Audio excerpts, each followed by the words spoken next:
Hi everyone, this is my pre-hangout vlog for week 5 on lesbian feminism and queer theory. Our required readings for this week were written by radical lesbians Cheryl Clark and Judith Butler, and I found these pieces to be the hardest I've encountered so far in terms of difficulty to read.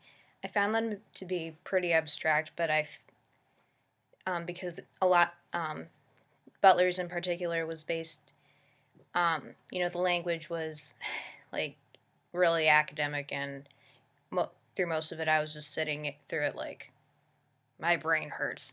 But I think I got the big ideas from all of them. One common idea that was described through all 3 readings was the idea that gender is a construct, and it's performative, and because you're taught from birth that it's a reality, when in fact it's not something that's reflected in identity or reflected in your psyche really. And as a result, gender, sexuality, and sex, because they can't be defined in concrete terms over and over again. And as a result, these authors argued that lesbian as an identity is just, it's based off of the construct as it's based off of heterosexuality and considered the inversion of that. But if it's an inversion of something that already doesn't exist, like heterosexuality, as these authors argue, how can lesbianism be a reality as well?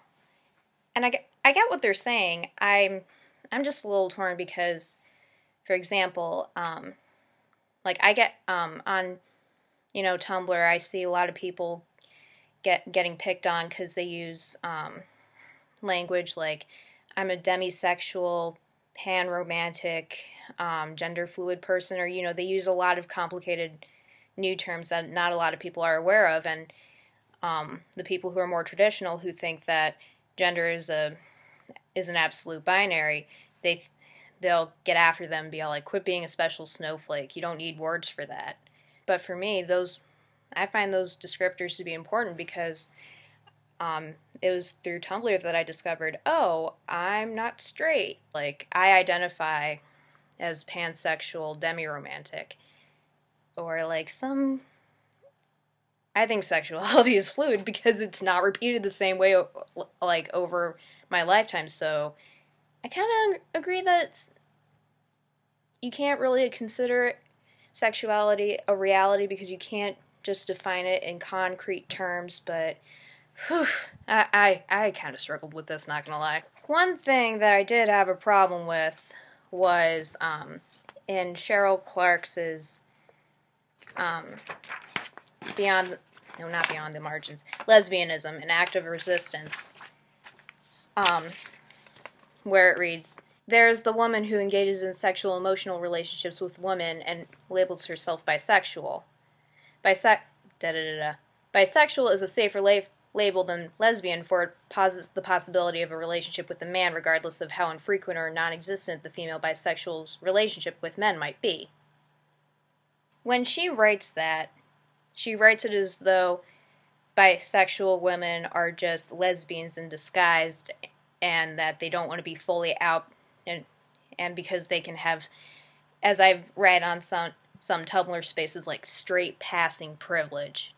It's like, I don't really consider it a privilege to have your sexuality constantly invalidated. Like, I don't call myself bi or pan or whatever because I'm secretly a lesbian. I call myself bi because I'm bi. And so my question for you guys is, do you think biphobia is just as real and valid as homophobia? Can true bisexuality exist? I don't know. I want to hear your guys' thoughts on that. But yeah, this week's reading was a lot to take in, and I'm excited for our discussion on it tomorrow. Bye.